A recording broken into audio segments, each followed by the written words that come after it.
Let me welcome my co-organizer, Professor Julien Scheu. Julien, could you please wave to the people? Yeah. Welcome, everybody. It's a pleasure to be with you. Julien is the Cologne Center manager, and he will also act as a discussant today. Let me welcome Professor James Thuogathi, who is a professor of law at Loyola University in Chicago and one of the world's leading experts in international law, international economic law especially. We are very happy that Professor Gathi agreed to give a keynote speech today. And we are also happy to have with us Florence, Shako, who is our second discussant and who is an advocate in Kenya, a lecturer at the excellent Riara University, and also very committed to the issue of decolonization of international economic law. I am sure that will be something we'll talk about today a lot. And finally, let me also say something about our topic today. We would like to make a contribution to the ongoing discussions about the reform of international investment law by having an inclusive and transcontinental debate. So looking at the registrations which were coming from across the globe, from people with diverse backgrounds, I'm sure that our debate will be very productive and diverse. And so are the approaches to international investment law. They are different, they are diverse. And one approach views the international investment law in its current form as a useful thing. So for investors making long-term capital commitments in unfamiliar settings in countries with, as it is sometimes claimed, weak rule of law record, the international investment agreements would provide for legal certainty, for predictability. They would encourage international investment and in so doing contribute to economic growth, welfare, bright future and happiness for all. So the second approach shares this basic assumption. It wants the system to remain in place, but wants some issues addressed. For example, the fact that substantive investment protection standards coupled with sometimes exorbitant damages awarded by international tribunals for their alleged violations and also the cost of those proceedings produce a chilling effect, preventing the host states from regulating in public interest. And there is finally a third approach, which views the system, how I would term it, as an instrument of safeguarding privilege of powerful companies, a privilege first safeguarded by violence and deception, then by institutions of colonial oppression and imperial legal systems, and now by international investment treaties, not really negotiated, but imposed, for example, on African states by exploiting their quest for capital and imbalance of power between the former colonial oppressors and the oppressed. Those three approaches. But before we start, I would like to make a couple of housekeeping announcements. So I will first invite the keynote speaker to make his presentation. This will take around 30 minutes.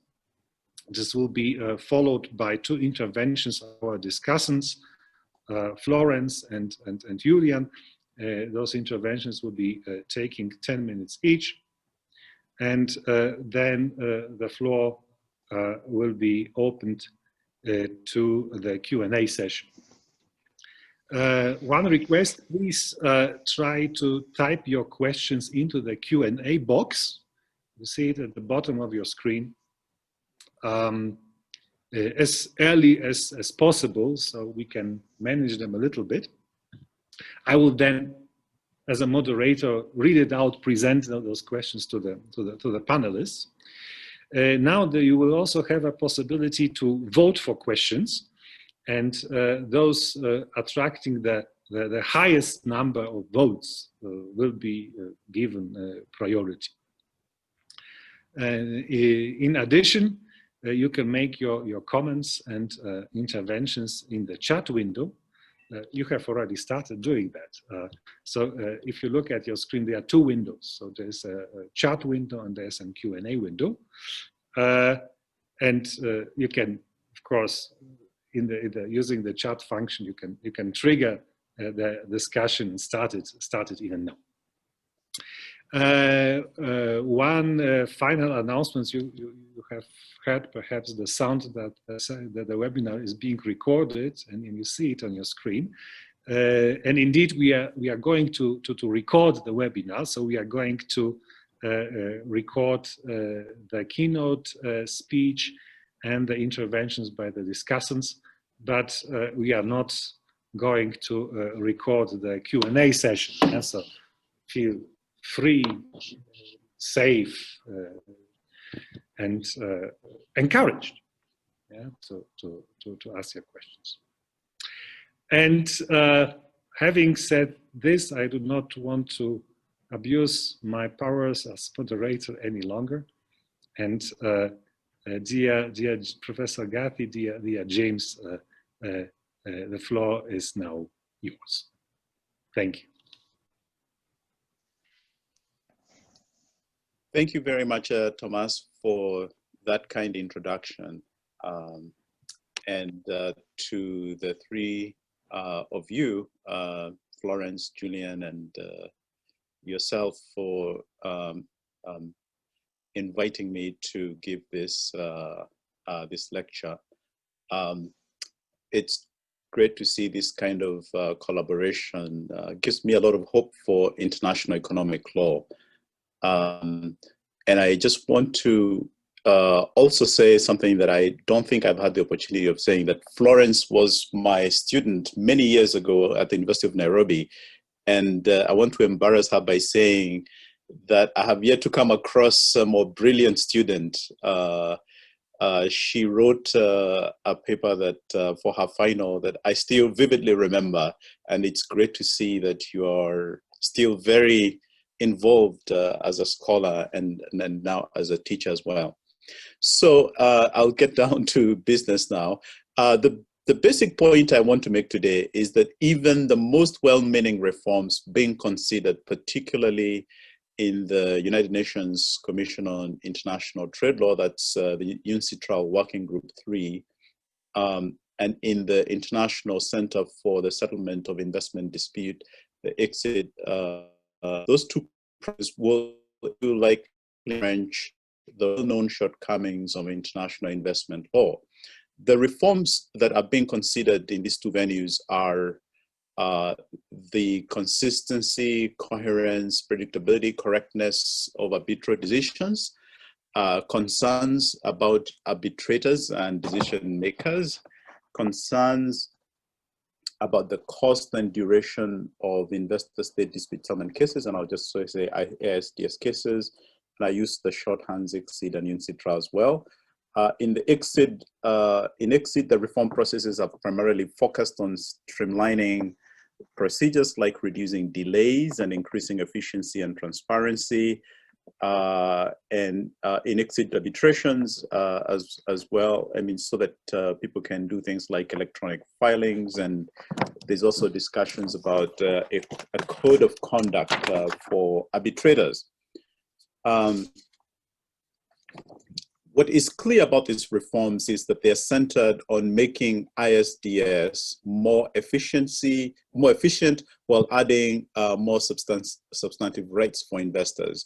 The fact that there has been tremendous attention and momentum to this aspect of international investment law means that other types of reforms of international investment law are receiving considerably less attention. The issues that are not receiving as much attention and that in principle have been postponed to a future phase of the reform in the UNCITRAL Working Group 3 include, one, how the rights international investment law confers on investors effectively undermine and often unjustifiably undermine domestic regulatory choices. And this has been a central issue for host countries since the Calvo era, when Latin American states argued that domestic and foreign investors should have similar rights, and their dispute should be determined, at least initially, under domestic law. The second issue that is left out is how international investment law creates a fundamentally unfair and asymmetrical private system of justice in which only investors have rights and states are duty bearers with no rights. This is not to mention local communities and indigenous peoples whose rights are often adversely affected by investment projects that lead to ISDS claims in the first place and who have no guaranteed rights in the system except indirectly and very unsatisfactorily. Third, how regulatory chill created not just by ISDS cases, but by the mere threat that investors would bring these cases. That's sort of another thing that's sort of missing in this reform process. In addition, how these reform processes, they're not addressing the market failures that arise from the incentive structure of international investment law that allows investors to externalize rather than to internalize the massive environmental, human rights, and other costs associated with their investments. There has been reference to some of these issues as cross-cutting themes in the UNCITRAL reform process that will be addressed at a later date.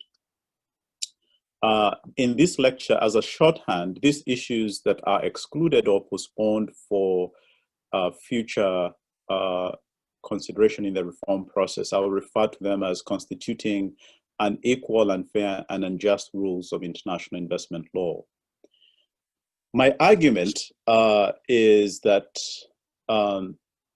this second set of issues that are excluded or postponed from being addressed anywhere in the current reform processes indicate to us that this reform process is partial in the way that it is currently structured. And in particular, I want to emphasize that to the extent that the current reform efforts to reform international investment law focus almost exclusively on improving ISDS, they will simultaneously carry forward some of the unequal, unfair, and unjust rules of international investment law that I have just identified above. As my friend Obiora Okafor reminded us in a different context, in a similar moment of reformism, we have to be alert to the retrenchment of unequal, unfair, and unjust rules of international law. To just give one example of such retrenchment, Joseph Weiler has pointed out, and I quote, almost all European member states, among them the shrillest objectors to ISDS in the TTIP, are not just signatories to such agreements, but are heavy users thereof. In bilateral investment arbitration, European investors own the Champions Cup. All these agreements, with literally a handful of exceptions, are as flawed or worse than the proposals in the TTIP negotiating table. They are investor skewed in their substantive provisions, and worse, the bar that adjudicates them is of a limited range and dominated by arbitrators from private sector rather than public interest backgrounds. Of course, this was in 2015, but much of what Professor Weiler indicated then, in my view, remains true. I'll return to this later point, that latter point about arbitrators coming from a limited range later in my lecture. This brings me to my second point, that to the extent that the reform processes are focused on improving ISDS systems, some questions arise. For example, does the ISDS-centric reform process reveal privileging the most organized interest groups among all those involved in international investment law? The bar that adjudicates ISDS cases, the institutions that host ISDS cases, and us, the academics and think tanks whose work revolves around ISDS? That's a question. Who or how are other constituencies who are directly affected by the investment projects that lead to ISDS cases in the first place represented in these reform processes? I do not have definitive answers to these questions, but it's important to raise them. My goal in this talk, therefore, is not to evaluate all these reform proposals in international investment law. That would be impossible, and there is a voluminous literature on this question. Rather, I'll be taking a step back to examine one major potential downside of the current most high-profile reform efforts: the very high possibility that these reforms could result in entrenching rather than addressing some of the fundamental problems that I call the unfair, unjust, and equal rules of international investment law that are of most relevance to the most vulnerable peoples and populations impacted by investments, by the investments protected by this very unique system of international law. So as you already have had to emphasize again, in my view, the current ISDS-centric reforms have put into the backseat an entire set of challenges that arise from the impacts of projects protected by international investment law on local peoples, local communities, indigenous peoples. The resistance of these groups to projects that benefit from the protection of international investment law are in the background, while those reforms likely to guarantee the profitable continuation of the ISDS system are now in the foreground. So just to repeat before continuing, the issues that are left out at this point, in my view, in sort of the most high profile reform processes are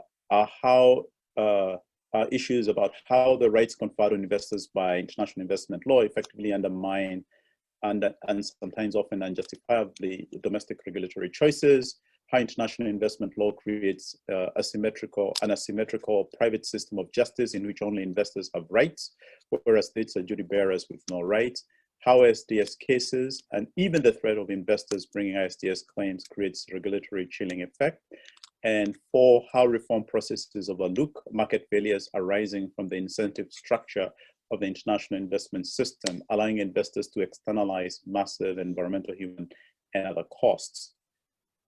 To be fair, there's been an open forum with stakeholder sessions organized for members of the public, such as civil society organizations, academics, and practitioners. But these consultations have been held outside or alongside the state-led UNCITRAL reform processes that convene in New York and Vienna.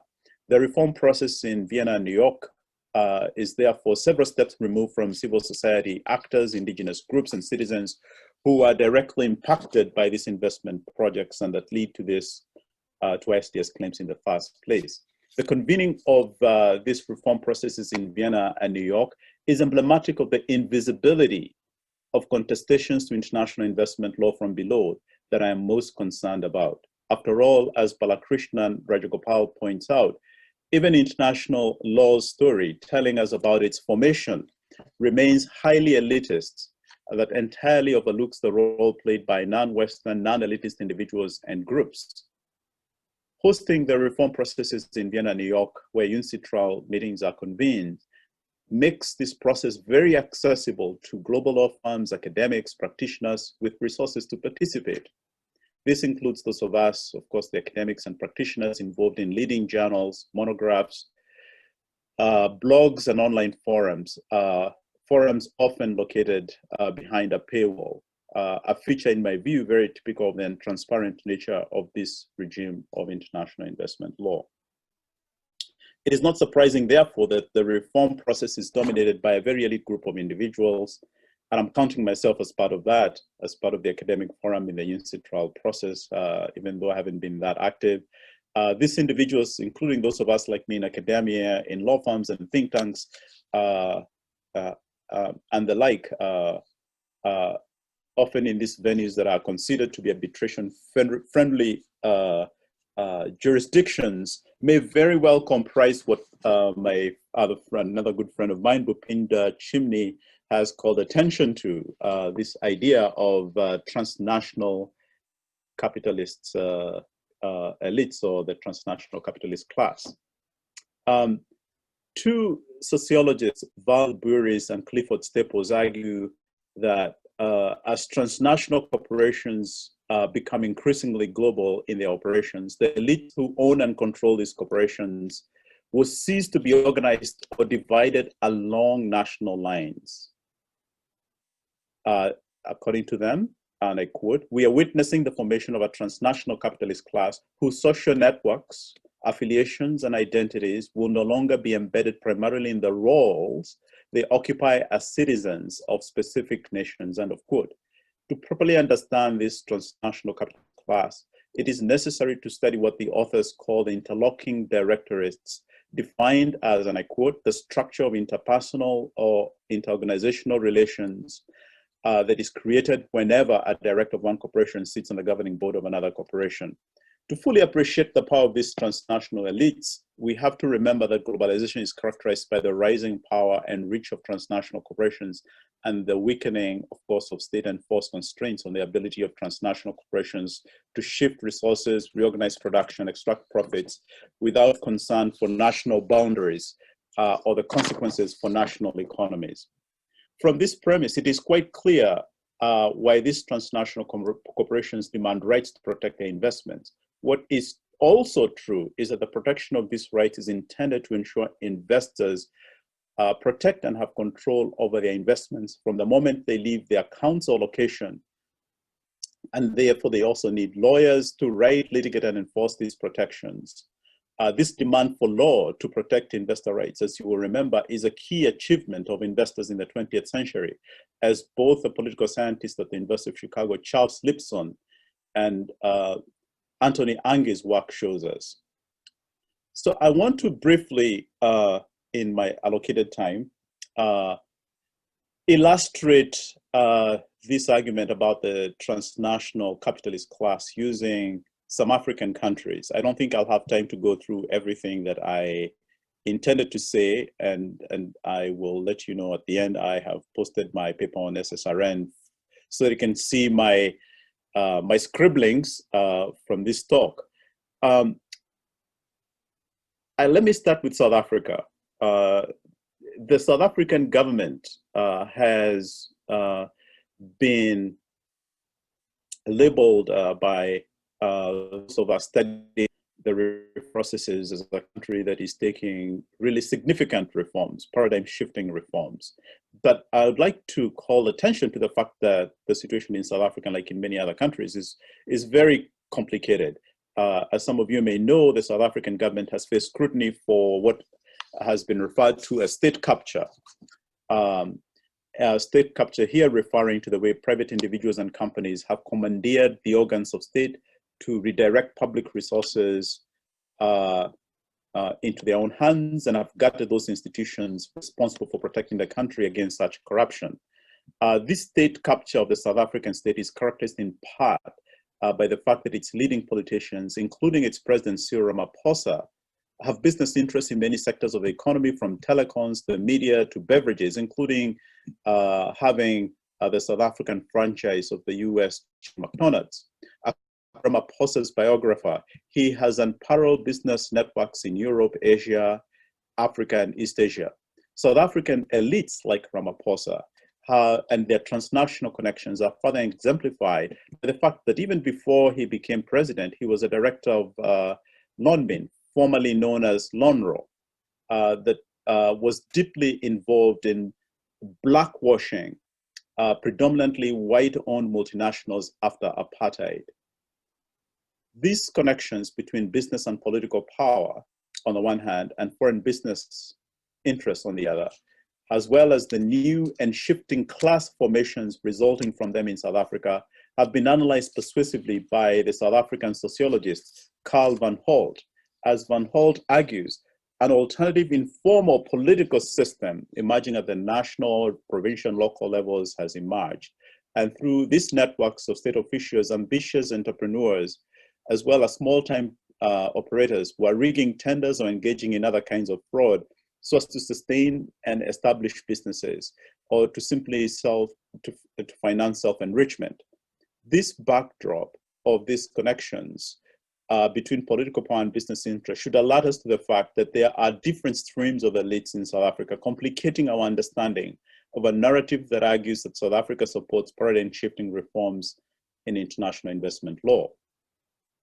Another case is Tanzania. I've written a bit about Tanzania. Tanzania passed a really interesting set of investment reforms, and in particular, the Natural Wealth and Resources Contracts Review and Renegotiation of Unconscionable Terms Act that opened the way to negotiating unconscionable contracts that in part also took away the right of investors to pursue arbitration, among other things, and that also made it impossible for corporations to rely on anything other than Tanzanian law in making any claims against the people of Tanzania. Yet in 2020, the government of Tanzania proposed the new Arbitration Act that merely restates the 1931 English Arbitration Act.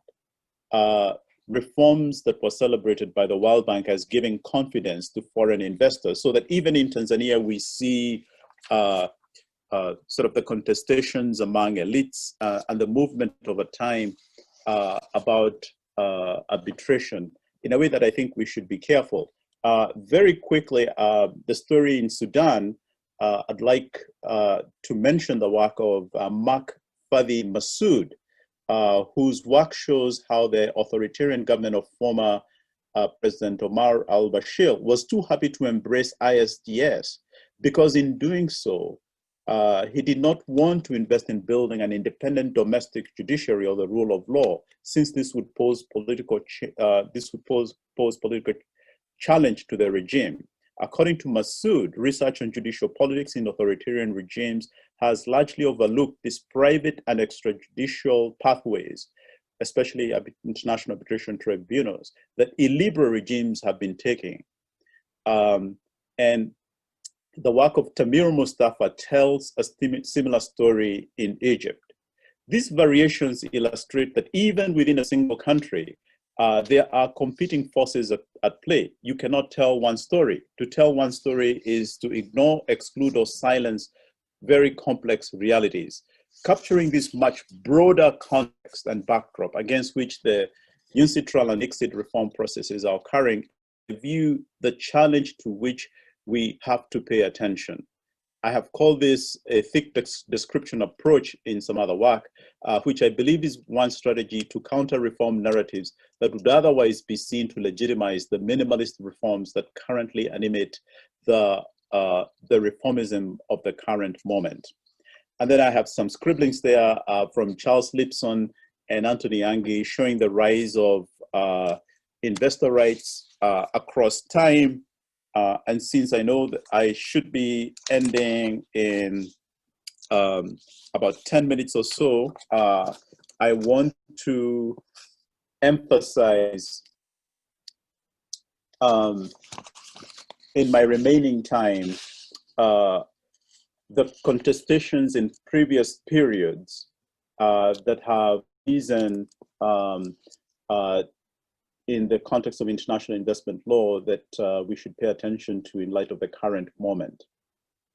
So for example, as I mentioned earlier, Latin American jurists proposed the Drago Doctrine that made the case that the use of force to enforce rights of foreign investors was prohibited in international law.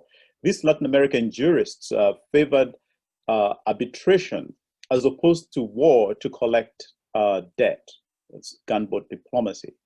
In effect, these lawyers, rules of international law were neutral and apolitical alternatives to the use of force.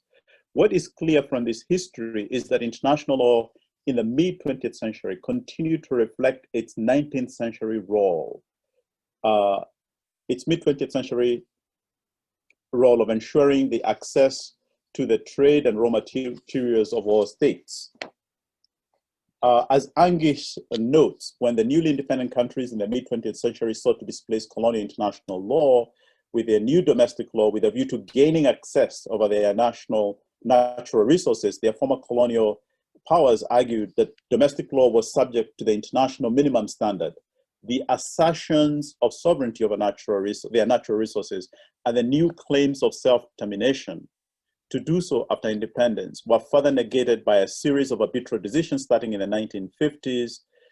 These arbitrary decisions, pretty well known in the literature, are what effectively led us to this moment, a moment in which a new rule was created, hitherto unknown in international law,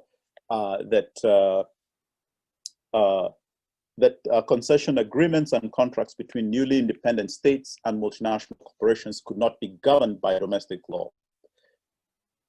These efforts, of course, went into the 70s, where the proposals for a new international economic order and other reforms that developing countries sought at the time, and which Tanzania sought in 2017 to enact under its laws, as I mentioned earlier. Given this history, it's surprising that the reform processes in international investment law continue to be focused on ISDS. In other words, I'm calling attention to the fact that the reforms that are galvanizing a lot of attention are those of the ISDS system, not those that, as I mentioned, constitute the unequal, unjust, and unfair rules of international investment law. In this reform process, therefore, what we see is a focus on tweaking the rules relating to the private system of justice that, as Desale and Garth have told us, is dominated by what he called grand old man. Sergio Puig has demonstrated through a detailed network analysis that this system of private justice is dominated by a small, highly interconnected group of power brokers. Going by the analysis of scholars like Desale, Garth, and Puig and others, we see how this system has become a self-perpetuating system that has deep-seated interest in resisting fundamental alterations to it, and more broadly, how international law's social composition of it may affect it. ISDS-centric reforms of international investment law are also problematic in part because they're complicated, they're tied up in complicated knots and hopeless tangos whose nuances are the bread and butter of a few select elite insiders of the international investment law, practicing by those of us in the ivory tower of academia, as well as the elite lawyers employed by governments at the national and international level. That means these ISDS reform initiatives are dominated by many of the experts that have been integral to the systemic problems that motivate the ongoing reform processes in the first place. The complicated nature of these reforms is likely, in my view, like I've said, to entrench some of those challenges that are not part of the reform process. So as I end, I want to sort of leave you with a few thoughts about some ways in which we can pluralize and democratize the discussions about reform of international investment law. First, as you can tell, exclusively focusing our focus on the reform primarily on ISDS is to lend too much authority to that system. This distracts from how best to resolve the deeply entrenched political, social, environmental, and other challenges the entire system poses. In short, we have to be alert to the possibility that it seems, the more it seems ISDS-centric reforms are capable of changing international investment law, the more the system may very well remain the same. Now, we know that there are many ways, at least in the discussions that we've had, how international investment law remains ringed off from addressing the rights of indigenous peoples or even human rights, making these issues particularly invisible within international economic law. International economic law has all but ignored for example, indigenous international law, the inter-American human rights system has not, because of the very adverse human, environmental, and other consequences, for example, the mining activities of multinational corporations in places like Guatemala, Peru, and Panama. The Inter-American Commission and Court have been involved in cases that have sought precautionary orders to close those mines. This is what is worrying about ISDS-centric reforms. They do not complement or seem in any way designed to address the externalities created by investor conduct, such as the impact these investments have on ancestral lands of indigenous people, their livelihood, whether it's fishing, hunting, or other activities, unlike what the international human rights systems try to do. Contestations against investor conduct within international investment law are not possible because such regimes, like international human rights, are ringed off from international investment law. The extent to which current reform efforts, therefore, are ISDS-centric continues this traditional commitment to safeguarding investor rights, together with the legal industry that sits at the center of this system. For example, for all the talk about the advances of the Pan-African Investment Code, it comes nowhere near the proposals of the Malabo Protocol of the African Human Rights System that would establish the very elusive liability for misconduct of multinational corporations or legal persons. Bridging the gap between the Pan-African Investment Code and the Malabo Protocol exemplifies what has to be overcome to avoid retrenchment, the retrenchment danger this talk addresses. Last week, there was, in my view, a great story about a former head of security at Central America's largest nickel mine, accepting a guilty plea for killing an indigenous leader in a rare conviction of a human rights violations linked to a Canadian mining corporation. These types of convictions are rare, as the story in The Guardian reported. And we know that there are numerous cases of the persecution, the arrest, the imprisonment, the murder of land and environmental defenders around the world, especially over indigenous territories where multinational corporations have stakes in mining and other operations. International investment law offers no answers to these types of questions. Turning away from these realities and continuing to separate. Turning away from these realities and continuing to sustain the separation of international economic law from international human rights and indigenous law sanitizes international investment law from the consequences of its operations, the operations that it legitimizes. In effect, the very same problems are addressed very differently in the different regimes in international investment law, in international human rights law, in international indigenous law. Sustaining these separations, it seems to me, in this reform process, oils the wheels of the ISDS system while doing nothing to those that suffer from its dark underbelly. Breaking down the distinctions between the ISDS system, the profits, the investors, the lawyers, the academics, the policy wonks on the one hand, and those parts that would address the practical realities of those that face the adverse impacts of these projects that benefit from the protections of international investment law on the other is overdue. Let me frame my claim differently as I end. ISDS-focused international investment law reform efforts are delinked and isolated from the often localized struggles against investment projects around the world that are beneficiaries or potential beneficiaries of the investment of the investor rights contained in international investment law. These are the types of struggles that have been the center of work of scholars like Ibironke or Dumosu Ayang, and others come to mind. While I do not mean to reify localized struggles or even civil society groups as offering superior reform alternatives or visions, the views they offer from the bottom up, as it were, are more likely to make a difference, especially in the short term, in the lived circumstances of those that may be adversely affected in their own particularized circumstances. In other words, reformist projects grounded in law must build true solidarity with the demands of reform and change from below. The demands from below have to be reflected in the scholarship and advocacy for reform Otherwise, the reform scholarship and advocacy will remain stuck in the ivory tower and in conference rooms far removed from the places and people and populations who are most directly affected by the dark side of international investment law.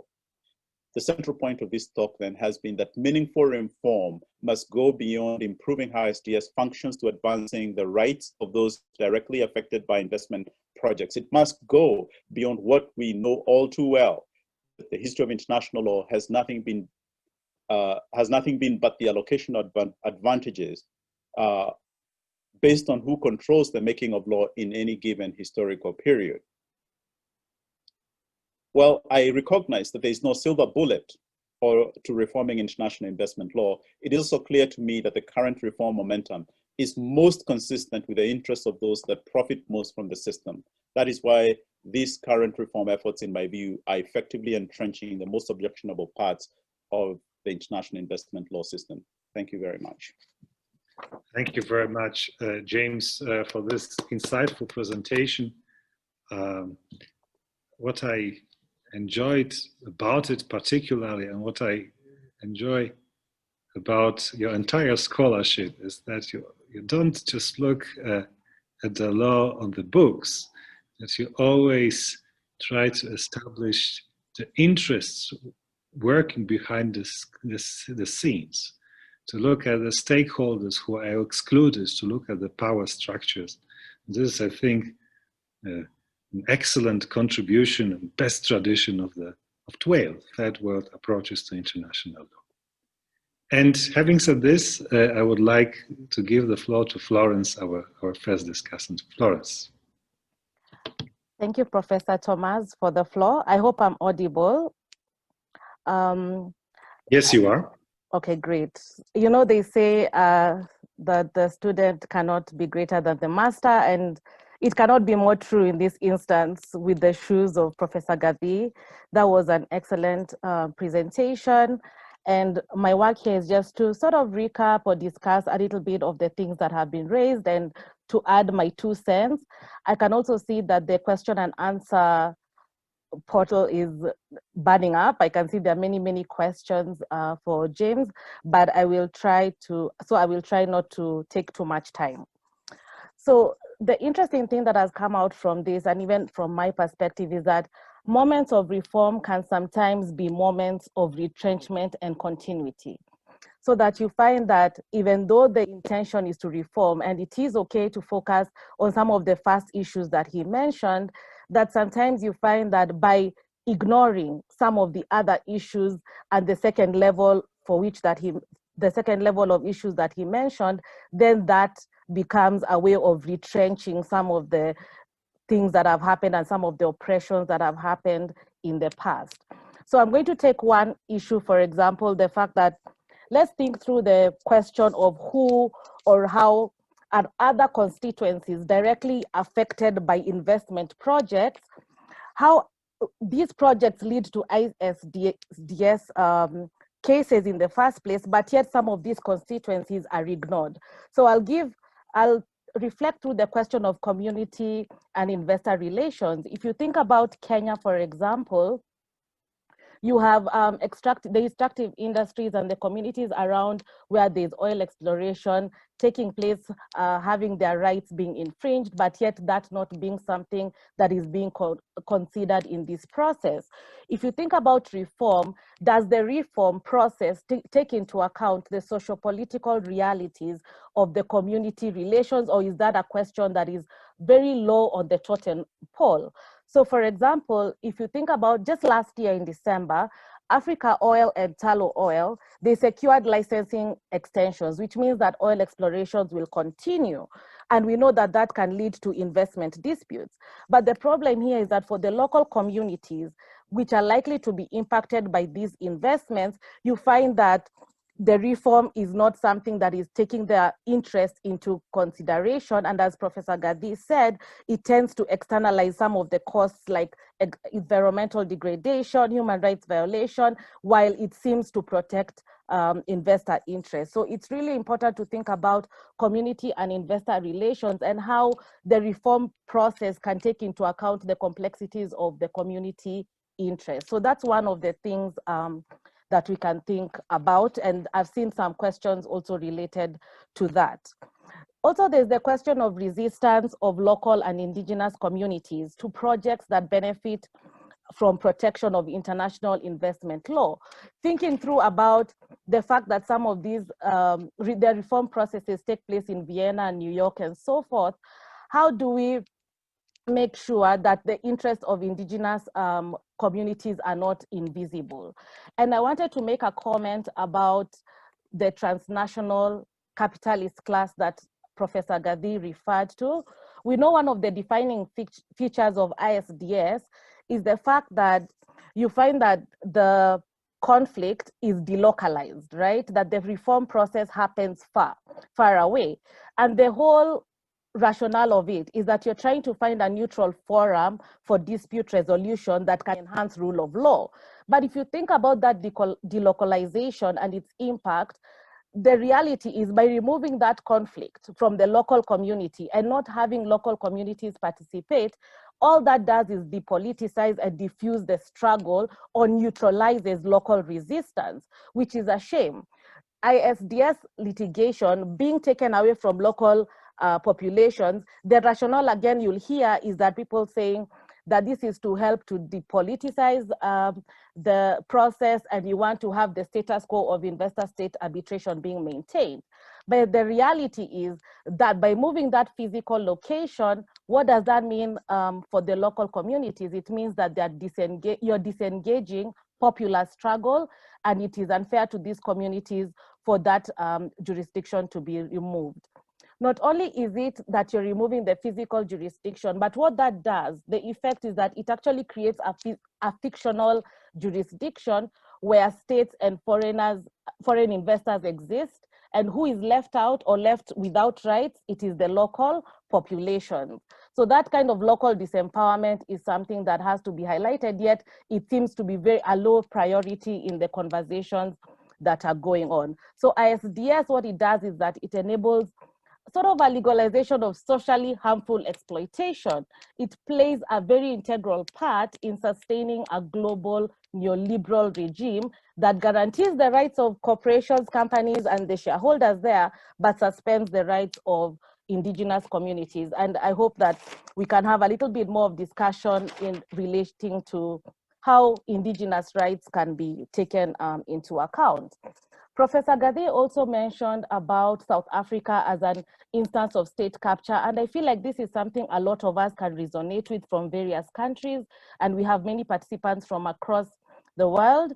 You find that private individuals and companies have commandeered organs of the state to redirect public resources into their own hands, and what they do is that they undermine the very state institutions that are meant to protect persons against such corruption. This is not just in South Africa. We know even in our own country, for example, for me in Kenya, you have leading politicians with business interests who are commandeering some of these organs and redirecting public resources for their own interests. So this system, what it ends up doing is safeguarding the privilege of powerful companies, of powerful leaders, and the people who are disenfranchised are the indigenous people, the local communities, and therefore it becomes a tool of oppression and remains again in the hands of, as Professor Gadi said, very few elite insiders. We can think about the people in the practicing bar, the academics, lawyers employed by government, but it really tends to favor those who are in positions of power. So just thinking through some of the way forwards, and I think I saw some of the questions related to that. I think Professor Gadi has mentioned quite a number that we can all reflect on. So for example, the fact that we need to be alert to the possibility that even though reform might seem like a moment of change, and we're all pro-reform, you want to make sure that some of these things change, sometimes it becomes a moment of retrenchment, of oppression, and of the things that we are trying to reform in the first place. Addressing issues like the violation of the rights of local communities should be a priority in this reform process. Thinking about indigenous rights, they should not be ignored. So there's a need to address some of these externalities that are created by investor conduct. I think Professor Gadi mentioned the impact of these investments, for example, on ancestral lands or indigenous people. Also, the reform efforts, when you focus on ISDS, and it shows that international investment law is continuing in its tradition, which we have been given a very nice background, though it is even more extensive when we do look at the paper that was written. It seems to be continuing this reform process in the tradition of safeguarding investor rights together with the legal industry that sits at the center of that system. So is it reform or is it entrenchment of oppression? International investment law reform also should be linked to localized struggles, thinking through who other state actors or other non-state actors, that might be involved in the process. Think about civil society organizations that might have a better link to the local communities, and having that bottom-up approach can help to with the reform process. So what I got from this, and I hope I've not taken more than 10 minutes, what I got from this is that if we're going to have meaningful reform, it has to go beyond improving ISDS functions, and it has to go to the point of advancing the rights of those who are actually directly affected by these investment projects, which are some of these local communities and the local and indigenous communities that we can find there. So here my hope is that we will have not only just the questions here, but the discussion that even as ISDS reform continues, is it a matter of just looking at the change in private justice? Are we just focusing on issues such as the consistency of arbitral decisions, the concerns of arbitrators, the cost of ISDS? All those things are valid, but are we asking the right questions? Thank you.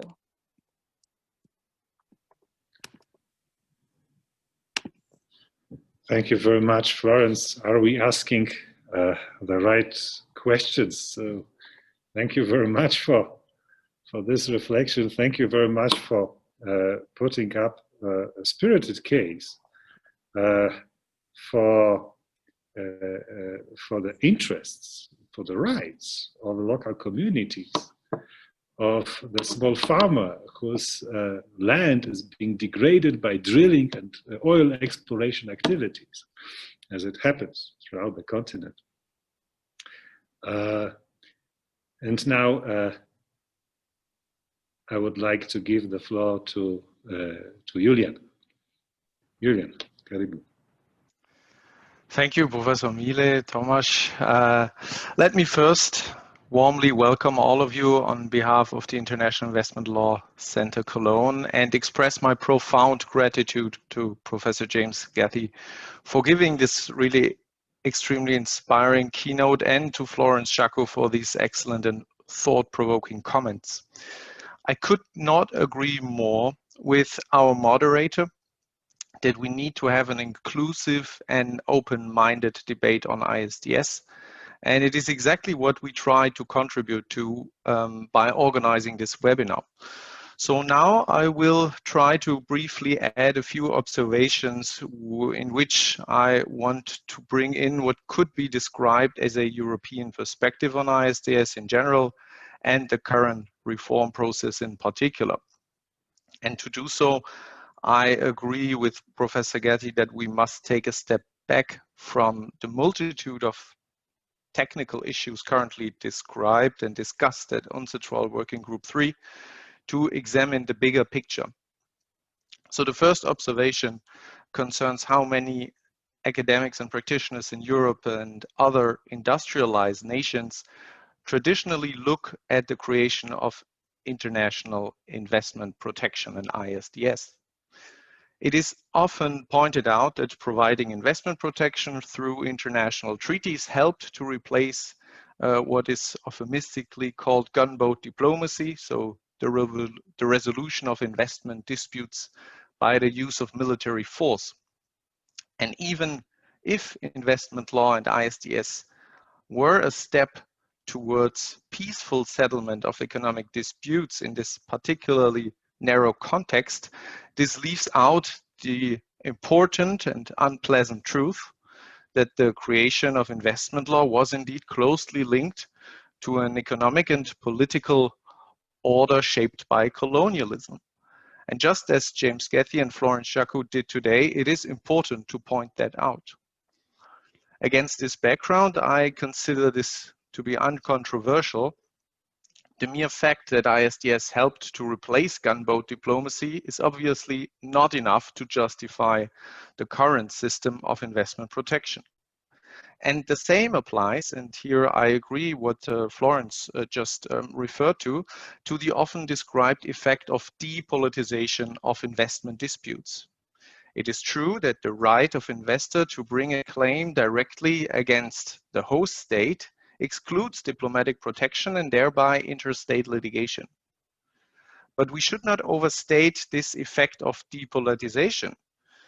Many investment disputes are inherently political, and as Florence said, they concern the local communities, whether it is a large infrastructure project or energy production or water treatment.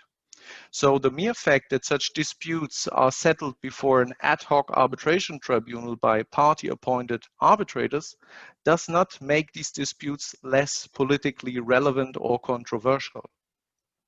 So again, also this is not enough to justify the system in its current state, which raises so many questions with respect to its legitimacy and its relationship to public interests such as environmental protection or human rights. My second observation concerns this justification, and it is often stated that investment protection and ISDS attract foreign capital and that capital inflows lead to economic growth and social development.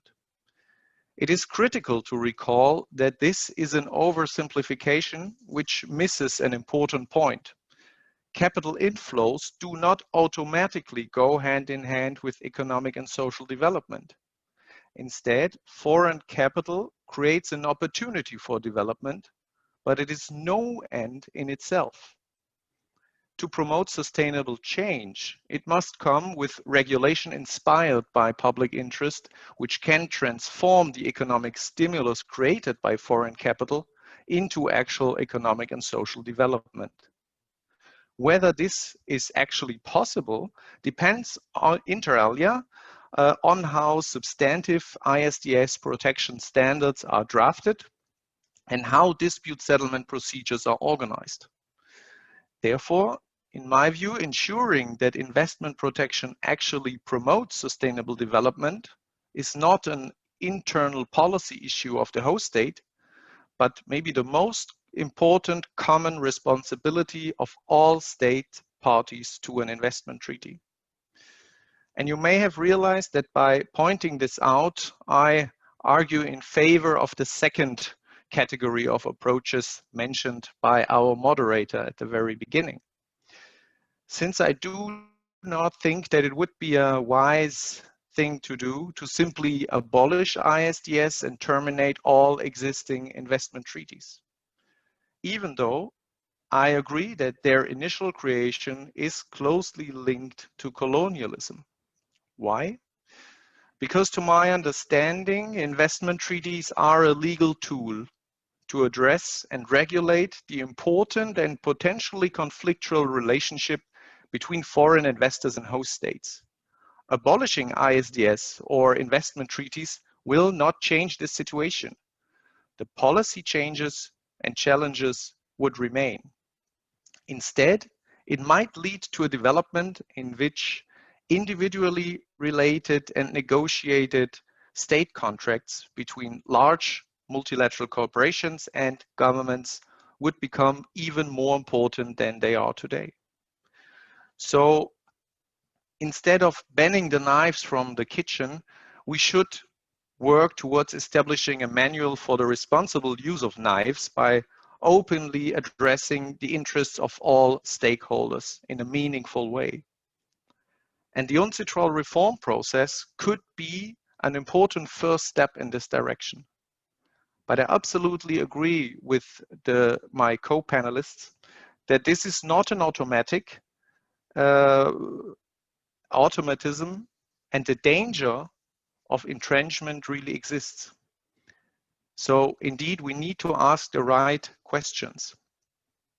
Three aspects make me optimistic that the current reform process can potentially create a dynamic in which the substantial, important issues do not remain on the back seat and that the important questions will be addressed. First, because it is the negotiation of substantive investment standards in future investment treaties, which will make the actual difference. In this sense, the current UNCITRAL reform process should be considered as a starting point and not as a development leading to a final outcome. Second, the traditional capital exporting countries like EU member states and the EU itself have experienced what it means to be a respondent in ISDS cases, and that the right to regulate is not something to be briefly mentioned in the preamble of a treaty. Second, that traditional capital importing countries like African states have evolved from being mere rule takers to actual rule makers, as projects such as the African Continental Free Trade Area, which has been addressed in the questions, illustrates. And also the Pan-African Investment Code is a first step in this direction, which needs to lead to further developments. So in view of these points, I consider that debating how substantially reform investment protection is a critical task, which can lead to meaningful results, provided that we ask the right question and that everybody at the table is aware of potential downsides, including the risk highlighted in today's keynote of stabilizing deficit in the current system. So today's IIA system is indeed silent of many important questions, and finding those answers and implementing them into binding treaties is the challenge ahead. So in order to leave enough time for the Q&A session, I close these comments by thanking all of you once again, and I'm looking forward to your questions and comments. Thank you very much, Julien, for your insightful comments.